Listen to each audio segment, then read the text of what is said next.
Okay, it's Pintastic on a Saturday afternoon, and I'm here with Jersey Jack.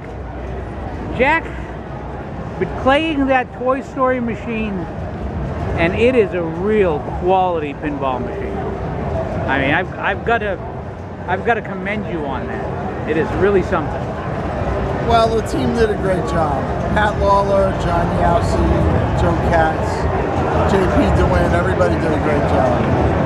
You know, it was a license that I chased around since 2014. It was something I believe would bring new people into pinball. It was never done in coin-op. Think of it, 1995, when Toy Story came out, nobody in coin-op ever thought to license a game. So I'm very proud of the result. Now that's actually an interesting thing. How you would think that Toy Story, being the property that it is, someone would have jumped at a license for that for pinball. How do you figure it lasted so long, so that you were able to get it yourself? I guess I'm just smarter than everybody else. Well, here at I did the same thing with Wizard of Oz. That's true, and Wizard of Oz is still. I play that game and it's just a joy. Thank you. Now, and speaking of joy, it's funny to mention that I have a couple here, a young lady who's actually a refugee, settled in America 5 years ago, was introduced to pinball, was hooked. And another young lady who was here, both of them at their first Pintastic. And they and her husband were playing Toy Story, and I have a shot of them as they're playing, and the other two are watching. And the joy on their faces is just an astounding thing to see. Do you see that? You must see a lot of that when people are playing your games. It's got to be satisfying. It is. You know, bringing more smiles and more fun to the world is not a bad thing to do today with everything going on. It's a good feeling. It's very humbling. We're very appreciative of customers, of new people finding pinball, broadening the pinball player audience, and it's very satisfying. What do you think of the new trend for the pinball rental business? I know my own sons rented me a diner at Christmas time, and then rented me a Batman 66 for my birthday this year. And my wife, much to my surprise, my wife committed and went along with both of these rentals. So they were in the front room for a month, and even the wife occasionally played with them. Do you think that's going to grow the hobby more? I hope so. I hope it continues. I think it's a good idea. If you can't buy a game, or you don't know what game you want to buy, you're able to rent something, play it a while, get used to it, and then you get another one. It's a great idea. Great idea. And one of the other things also, you know, inflation has been very big lately, but pinballs have been appreciated. And I've seen quite a few move today, and over the last couple of days, of the people who've been selling individual machines. Despite, you know, inflation and other problems, pinballs are still moving. The market is there. People that are in pinball understand that it's not about the price of the game. The game brings a lot of enjoyment. More than $1 million worth of enjoyment per game, because it brings life experiences, brings memories, brings families together, brings friends together. And you can't really put a price on what a pinball machine does.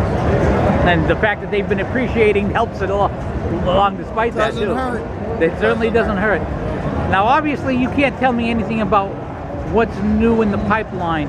How has the publicity been on Toy Story in terms of write-ups in the journals and so forth? Have you been happy about what you've seen? Yeah, I mean, anytime you partner with Pixar and Disney to do a great game, and it comes out the way we did it, it's very satisfying, it's very pleasing.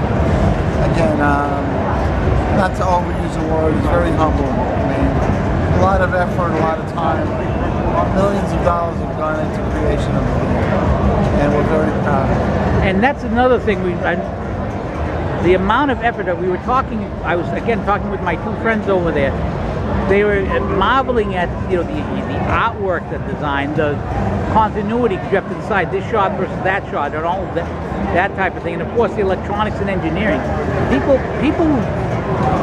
who are outside the hobby do not, I think, really realize how much goes into these things. Well, when they see the older games, there's nothing wrong with that. And they play an older game in a game hall, and then they come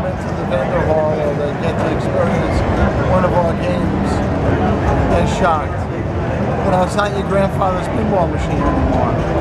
It's a whole new technological game that truly is in the 21st century. You have connectivity with Sturbridge. You're able to download code, Wi-Fi, update your game.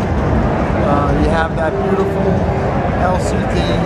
On our game, you have more than one LCD. So, just the RGB lighting, sound effects, animations, like nothing else out there. It's just amazing. The only problem I can see for you is the pressure to do better. When you keep putting out quality product,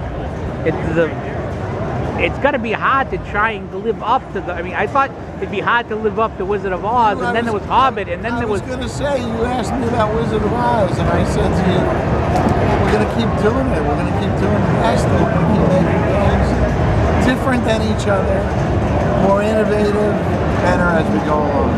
All right, well, Jack, thank you so much for your time. I know you're a very popular man around here. Everyone's grabbing you. Thank you so much for the interview today and all the interviews we've done over the years here. Thank you for the time. I appreciate it. I appreciate where you're wearing the rosary beads. Well, gotta still do my prayers, and the St. Anne Shrine is just a mile down the road. And we thank God for the luck we've had and the blessings we've had, doing everything we've been able to do. Amen.